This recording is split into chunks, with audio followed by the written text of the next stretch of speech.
Okay, and welcome to this video on Sun in Sagittarius in the first house. So the keywords for Sun in Sagittarius in the first house are enthusiasm, identity, persona, adventurous, symmetrical facial features, temperament. The first house is the first impression we give off to others. How we speak, our persona or outward behaviour and mannerisms are all seen in the first house. Any planet in the first house, along with the midheaven, has a strong influence on our outward personality. Sun in Sagittarius brings a lot of enthusiasm to the personality, quick wit mixed with higher wisdom. Some of you may be deeply religious or treat whatever it is you care about in life in a spiritual or religious way. You can be highly devotional to any cause you care about, and you stand firm in your own personal beliefs and convictions. You are always on the go. You're good at conversation and tell all and sundry about your many exploits and adventures. People love to be around you, and some find it hard to not fall in love with you. You are never sort of sexual offers. You are a bit of a daredevil and a thrill seeker. People look to you to have a good time. Now, when you've got Sun in the first house in Sagittarius, you also have a keen sense and need for adventure. You love white knuckle rides, maybe a bungee jump or two. Even if physically you don't like these things, in terms this will play out in your mental world, in your psychic adventure. In some part of your life, you are a pioneer. You like to jump in feet first, and you like to do it just for the thrill of the chase, and you especially enjoy the thrill of it as well.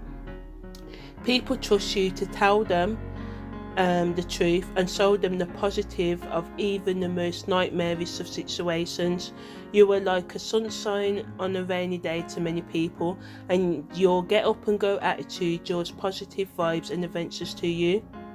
Now, regardless of whether the Sun is aspected or not, or whatever zodiac sign the Sun is in, when you have your natal Sun placed in the first house, there is always a tendency for selfishness, arrogance, impulsiveness, bullying and superficiousness, deceitfulness and a tendency to be argumentative. Now, how you counteract this when you've got your Sagittarius Sun in the first house is to remember that we all have to be selfish and put our own interests first from time to time, but this should never be at the expense of others. This is just a basic interpretation of what it is to have your Sagittarius Sun in the first house. As with always in astrology, it depends on other aspects and placements in your natal chart onto how fully the Sagittarius Sun will affect your personality, but this was just the key points. Now, when you've got your Sagittarius Sun in the second house of possession, self-worth, hidden emotions, speculations and superficiality. So yeah, the second house in astrology represents how we gain, keep and spend and discard possessions, what possessions mean to us, and what possessions mean to each individual with the Sun in the second house will vary. Some people will view possessions in the material sense only, i.e. money and property, the things we can physically see on the earth plane with our two eyes.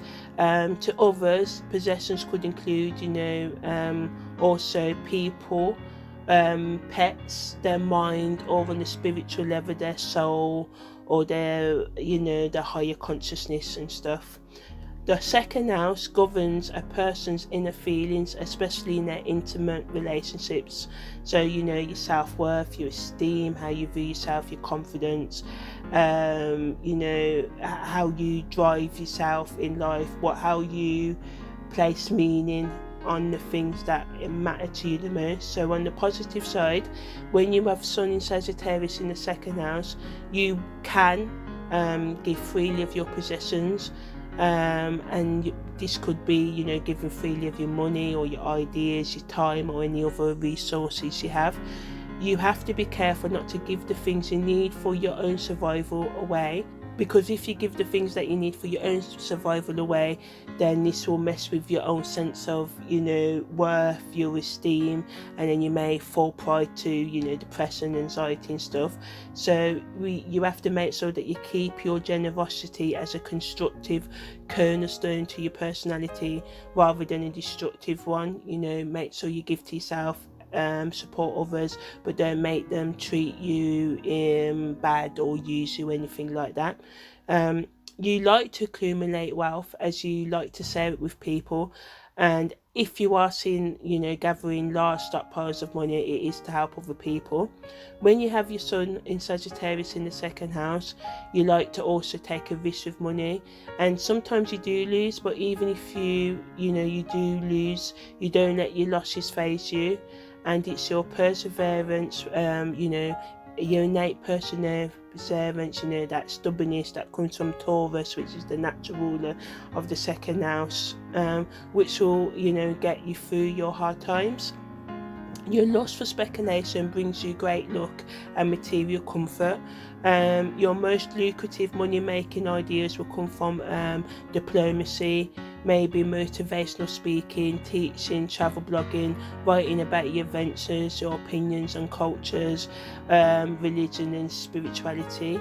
I recommend, when you got your Sagittarius sun in the second house, that you avoid the superficial, boasting about your material possessions, thinking that your material possessions are your self-worth, and trying to own or control others through your possessions or finances and stuff. And make sure you keep your motivations pure, and to do this is to develop your sense of self based on your inner personality rather than your external possessions. Also, control any influence to be ungenerous. The more inner peace you have, the more external wealth you will gain also.